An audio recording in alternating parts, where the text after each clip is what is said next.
ാണ് പ്രതിസന്ധിക്ക് കാരണം. ഇന്റർവെൻഷണൽ റേഡിയോളജി വിഭാഗത്തിലെ ശസ്ത്രക്രിയകളാണ് മുടങ്ങുക.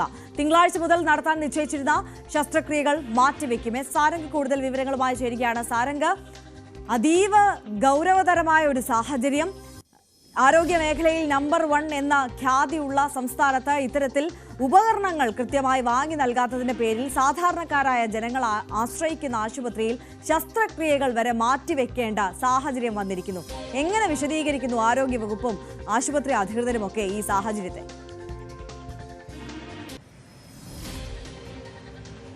തീർച്ചയായും സർക്കാർ മേഖലയിൽ ഇത്തരത്തിലുള്ള ഒരു പ്രതിസന്ധി, അതായത് ശസ്ത്രക്രിയ ഉപകരണങ്ങൾ വാങ്ങി നൽകാത്തതിന്റെ പേരിലുള്ള പ്രശ്നങ്ങൾ മുൻപും നമ്മൾ കണ്ടിട്ടുണ്ട്. കോഴിക്കോട് മെഡിക്കൽ കോളേജിലും അതേപോലെ തന്നെ തിരുവനന്തപുരം മെഡിക്കൽ കോളേജിലും കാത്ത് ലാബ്, കാർഡിയോളജി വിഭാഗങ്ങളിൽ ശസ്ത്രക്രിയകൾ ഇതിനു മുൻപേ നിർത്തിവെക്കേണ്ട സാഹചര്യം ഉണ്ടായിരുന്നു. അതേപോലെ തന്നെ ഒരു സാഹചര്യമാണ് ശ്രീചിത്ര ആശുപത്രിയിലും ഇപ്പോൾ വന്നിരിക്കുന്നത്. കാരണം കഴിഞ്ഞ 2023 നവംബർ തൊട്ട് നമുക്ക് ലഭിച്ച കത്ത് പ്രകാരം 2023 നവംബർ മുതൽ ഈ ശസ്ത്രക്രിയ ഉപകരണങ്ങളുടെ അഭാവം, അതായത് അവയുടെ ലഭ്യതക്കുറവ് സംബന്ധിച്ചിട്ടുള്ള കത്തും കാര്യങ്ങളൊക്കെ മാനേജ്മെന്റും മറ്റും നൽകിയിരുന്നു. അന്ന് തൊട്ടുള്ള പ്രശ്നമാണ് ഇപ്പോൾ ഈ ശസ്ത്രക്രിയ മുടങ്ങുന്ന രീതിയിലേക്ക് കാര്യങ്ങൾ എത്തിയിരിക്കുന്നത്. കാരണം ഇന്റർവെൻഷൻ റേഡിയോളജി കാര്യമായിട്ട് പറയുകയാണെന്നുണ്ടെങ്കിൽ പെരിഫറൽ കേസുകൾ, അതായത് കാർഡിയോളജി വിഭാഗം, ഹൃദയ സംബന്ധമായ ആൻജിയോഗ്രാം, ആൻജിയോപ്ലാസ്റ്റി എന്നിവ ചെയ്യാൻ ഉപയോഗിക്കുന്ന ഉപകരണങ്ങളാണ് ഇപ്പോൾ നിലവിൽ ലഭ്യതക്കുറവ് മൂലം ഇത്തരത്തിലുള്ള ശസ്ത്രക്രിയകൾ മാറ്റിവെക്കുന്നത്. നിലവിലുള്ള വിവരമനുസരിച്ച് അടുത്ത ആഴ്ച മുതൽ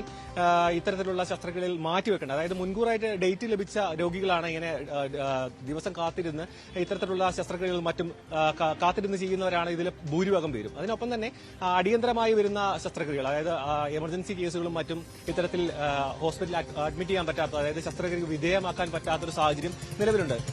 നിലവിൽ പറയുന്ന കാര്യങ്ങൾ അനുസരിച്ച് ഇത്തരത്തിലുള്ള ഉപകരണങ്ങളുമായിട്ട്, അതായത് ഇത്തരത്തിലുള്ള ഉപകരണങ്ങൾ സാധാരണ രീതിയിൽ കൺസൈൻമെന്റ് രീതിയിലാണ് വാങ്ങാറ്. അതായത് ഉപകരണങ്ങൾ വാങ്ങിയതിനു ശേഷം അവ ഉപയോഗിക്കുന്നതിന് തക്കതായുള്ള രീതിയിലുള്ള പണം കമ്പനികൾക്ക്, സ്വകാര്യ കമ്പനികൾക്ക് നൽകുക, അല്ലെങ്കിൽ ഇവ വാങ്ങിവെക്കുക. സാധാരണ രീതിയിൽ ഗവൺമെന്റ് ആശുപത്രിയിൽ കൺസൈൻമെന്റ് രീതിയാണ് പിന്തുടർന്നു വരുന്നത്.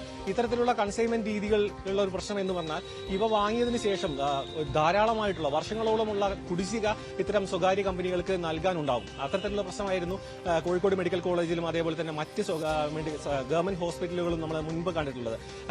കാർഡിയോളജി വിഭാഗത്തിലും മറ്റും ശസ്ത്രക്രിയകൾ കുറെ ദിവസം മുടങ്ങിയിരുന്നു. കാത്ത് ലാബ് അടക്കം അടച്ചിടേണ്ട ഒരു സാഹചര്യം ഉണ്ടായിരുന്നു. കാരണം 15 കോടിയോളം രൂപ കോഴിക്കോട് മെഡിക്കൽ കോളേജിൽ ഒരു സമയത്ത് കുടിശ്ശികയായി വന്നിരുന്നു. പിന്നീട് ആരോഗ്യവകുപ്പും മറ്റും ചർച്ചകൾ നടത്തിയതിനു ശേഷം സ്വകാര്യ കമ്പനികളുമായി, അതായത് സ്റ്റെന്റ് കമ്പനികൾ, അതേപോലെ തന്നെ ശസ്ത്രക്രിയക്ക് ഉപയോഗിക്കുന്ന മറ്റ് വസ്തുക്കൾ വിതരണം ചെയ്യുന്ന കമ്പനികളുമായി ചർച്ച നടത്തിയതിനു ശേഷമായിരുന്നു വീണ്ടും ഇത്തരത്തിലുള്ള പ്രൊസീജിയറുകൾ വീണ്ടും പുനരാരംഭിച്ചത്.